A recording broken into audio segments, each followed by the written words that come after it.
Capital for Change Unlocking Sustainable Finance for Global Impact เชาวงหยวนประธานเจ้าหน้าที่ฝ่ายความยั่งยืนธนาคาร UOB ประเทศไทย So very quickly, I'm Wong Yuan. I'm the Chief Sustainability Officer for United Overseas Bank Thailand.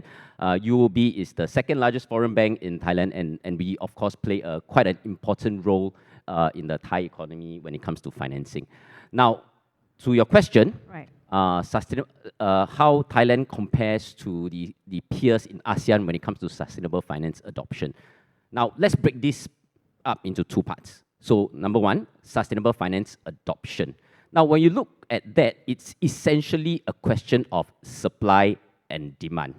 Now, when we always talk about sustainable finance, many people had the misconception that the banks are the sole responsible party to drive sustainable finance. Right?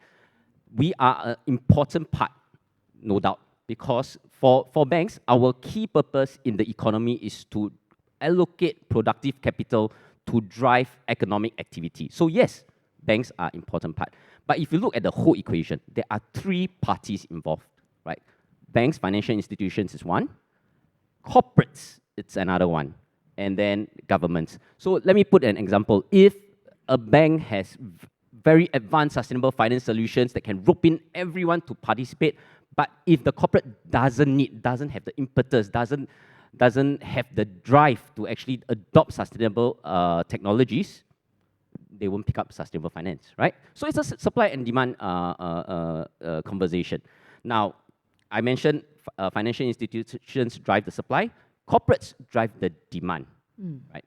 And later maybe we will dive a bit more into these demand drivers. But the government plays an equally important role because the government actually drives both sides together, right? So the question of how Thailand compares to ASEAN counterparts, it is essentially a question of how these three parties collaborate together tightly to drive the sustainable finance landscape in each individual countries, and then subsequently together as a region. Now, I am very proud to say that although Thailand was not the first to embark in this journey, we have caught up very rapidly. So this sustainable finance adoption actually started out from Singapore in 2015 when we had that responsible financing guidelines. Thailand actually started maybe a couple of years later, 4 years later, and we have really caught up. So I think we were just having a discussion earlier. We are the first country in ASEAN to actually issue a sovereign bond, a sovereign sustainable bond. And I think amongst the corporate issuers, we are the second highest number of issuers across ASEAN to issue sustainable or green bonds. And recently, you've seen many other colors like blue bonds and so on and so forth, right? So we are actually quite innovative from the corporate front. And from the government side as well, you have seen taxonomies, you have seen Bank of Thailand's expectations for banks and things like that. So all three parties are working together to drive sustainable finance. And if we really have to benchmark, I would say we are in the forefront amongst the ASEAN countries. Right. Okay. So before I go into the demand side, I think I just very briefly highlight what we are doing at UOB for sustainable finance, right? We've announced our net zero commitment in 2022. Right, 3 years ago. And this net zero commitment means we are looking at our lending portfolio and committing to a net zero target by 2050 with a certain glide path. Now, why are we doing this? If you look at the scope 1, 2, 3 of the financial institutions, scope 3 is 700 times more than scope 1 and 2 combined. So it means our clients' emissions, our borrowers' emissions are significantly more important to us than everything else, right? So that's the reason why we have this net zero commitment on our lending portfolio. Now, how does this work? So if we want to help our clients decarbonize, we need to start identifying what are the eligible green activities, eligible products and decarbonization technologies for us to lend to this financing of these solutions then they can start decarbonizing. So that's when we start developing our sustainable financing framework.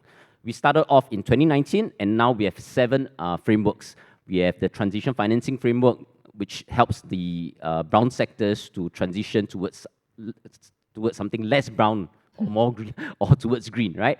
And then we have the real estate, the circular economy frameworks, and so on and so forth, targeting at each individual sectors. Now, these frameworks are just frameworks, right? They are just classification of activities, what can be considered green, and then we finance. So from these frameworks, we then look at these solutions, right? How are we going to connect this whole thing? So I think throughout the whole panelists just now, we keep talking about collaboration, which is essential to this whole decarbonization of the economy. So that's how we came up with the ecosystem financing solution, which is our U series. So what is this U series about? It's the U Solar, U Drive, U Energy, which over time, we've also seen other banks develop such a similar ecosystem financing solution.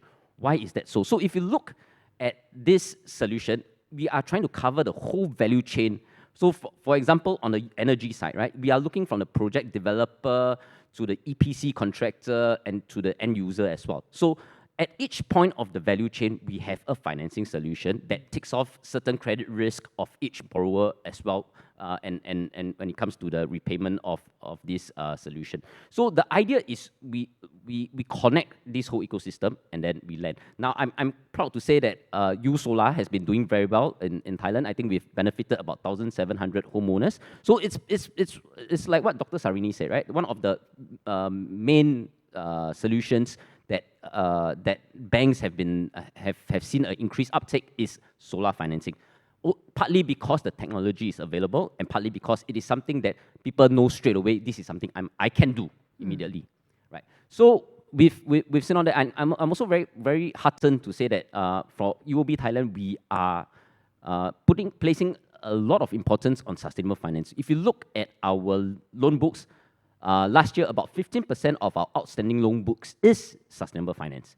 Last year alone, 50%, or basically half of our new loans, are actually green or sustainable. So we have a lot of emphasis in this space.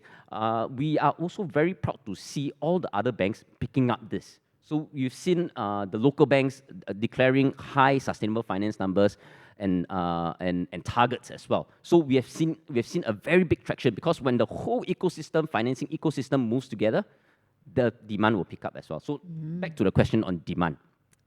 Now, when we talk about demand, which I mentioned earlier, which is the corporate side, what are the drivers of demand? So if you think about it, if you are a large corporate, your investors are the key drivers of your demand, right? Your investors, if they are European funds, if they are European investors, they will start asking you about your net zero commitments, your sustainability decarbonization journey as well. So this is one of the drivers of demand. The second and more prevalent in Thailand is your buyers. And by buyers, I mean your consumers. Let's say you are a retail shop. If, let's say, consumer behavior starts shifting towards the low carbon economy, they will want certain low carbon products from you. You have your large buyers, which a lot of them are the GCNT members as well. They have Scope 3 commitments themselves. When I say Scope 3 commitments, it means they are suppliers and buyers, which a lot of corporates are supplying to them. So they require these corporates to start reporting their emissions and start lowering their emissions. So this is another driver. And then the international drivers, which is your European, where the CBAM requirements are involved. So your buyers are the key drivers for corporates. Now, are we seeing massive demand shifts? No, not yet. Not because of lack of drivers, but because of the challenges involved. Now, we talk a little bit on data. Data, easy word to say, easy to collect, who verifies, right? Verification is costly. And verification, there are leakages as well. So, and there are double counting. So there are so many issues around data verification. If we can resolve data, we can resolve emissions reporting. The second thing and most prevalent thing amongst the corporates is resources. If you've met sustainability professionals and you've taken their name card, they are always Executive Director of Investor Relation and Sustainability, or CFO and sustainability, or basically it's something and sustainability. So how much time did they put into sustainability?